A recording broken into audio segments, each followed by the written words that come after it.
welcome back to my channel. Are you considering to be an online teacher and you want to apply? Before you do so, watch this video for a number of things you have to consider before you apply.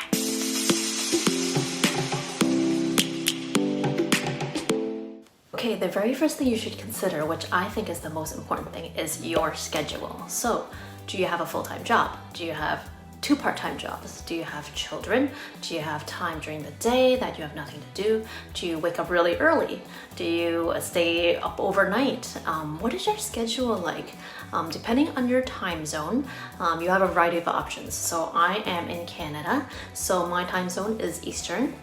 So that means most of my classes take place either really early in the morning or late at night. And by that, it means almost overnight. So there are a lot of teachers who work in the Eastern time zone who start work at maybe 9 p.m. at night and they work throughout the night. And maybe they'll have their last class at 3 a.m. So it depends on what you want to do. And it depends on how busy your current schedule is. So just take that into consideration. Make sure that you do have the time available and it actually fits in with the time zone. So the Eastern time zone actually works out well for me. I tend to get up early, so I can do a lot of really early morning classes, or I can start in the evening, maybe at 9 p.m. and have a few classes there. I have chosen to do 7 days a week, so make sure you consider your schedule and just kind of plan out where you intend to teach these classes. So the next thing you should consider is your level of commitment. So how much are you willing to put into this side job? It may be actually a full-time job for you if you intend to make this your full-time job. But if you're not, how much time are you willing to put into this job? At first, when I joined, I didn't realize how much time I would have to put into it.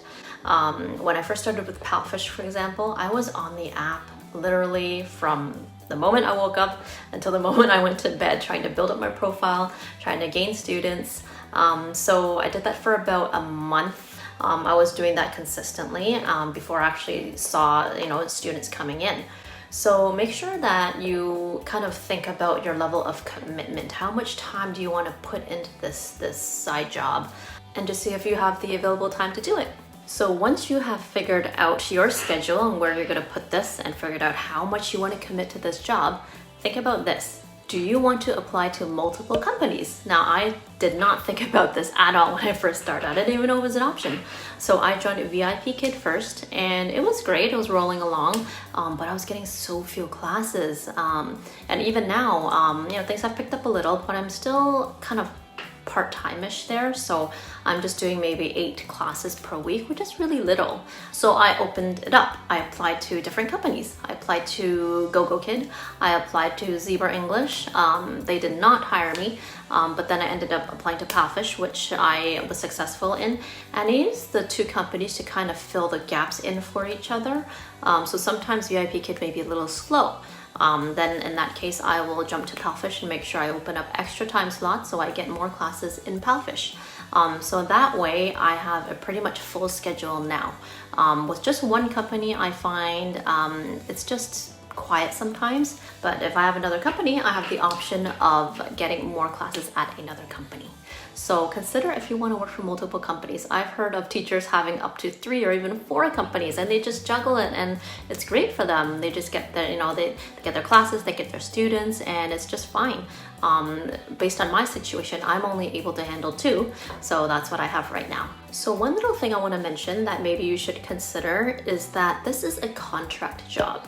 So just personally for me, I've never had a contract job, so I don't know what it entails, but now I kind of know.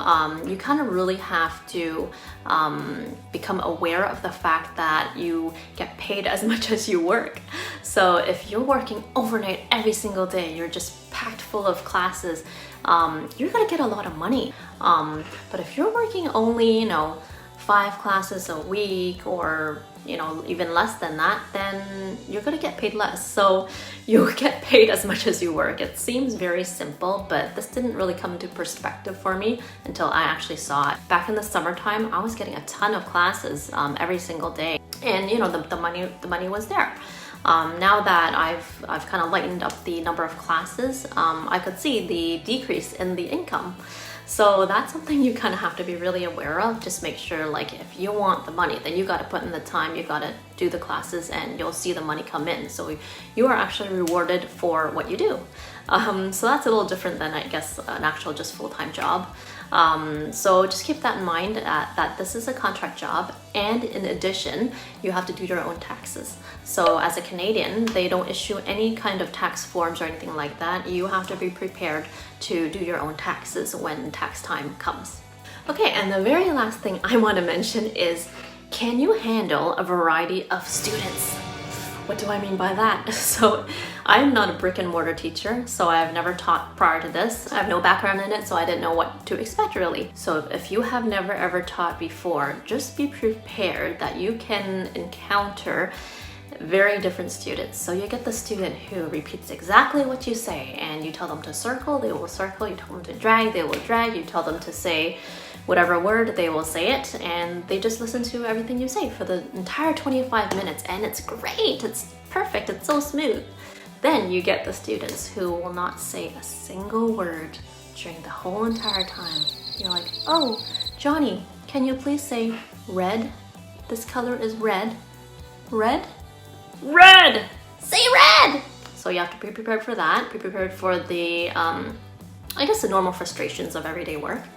But there are students who will do strange things. So I've heard a lot of stories during my time as a teacher now. So I've had a student, in the middle of class, he just took his iPad and he went to the washroom. So I didn't know what to do. Dum-de-dum. I just continued to teach. Other times, if the kids are young, they might throw a tantrum. They might start yelling and screaming, and they might say, I don't want to take class, I don't want to do this. They may run off into another room, and then the parent will run after them and say, come back for class. You'll get that. And then you get the kids who kind of like to dig for gold. Yes, they will pick their nose. Yes, right in class, right in front of you, and they may show you what comes out of their nose. No joke. So just be prepared that you can encounter a variety of students. Some are really smart. You can actually talk to them like this fluently in a full-fledged conversation. They will understand, and you can have a great conversation with them. Some of them, they will not know anything. They will start with A, B, C, or apple, orange. So it really depends. It's a big range. So just prepared, mentally prepared that you can encounter any type of student when you sign up for this. Okay, and that's all I have for you. What you should definitely consider before you hit that button to apply to become an online teacher. A lot of these things I wasn't aware of because I've never done this before. But now that I've done this for a number of months now, these things are coming to light a little more that, oh, I should have thought of this. I wish I kind of knew this. I should have thought about this beforehand.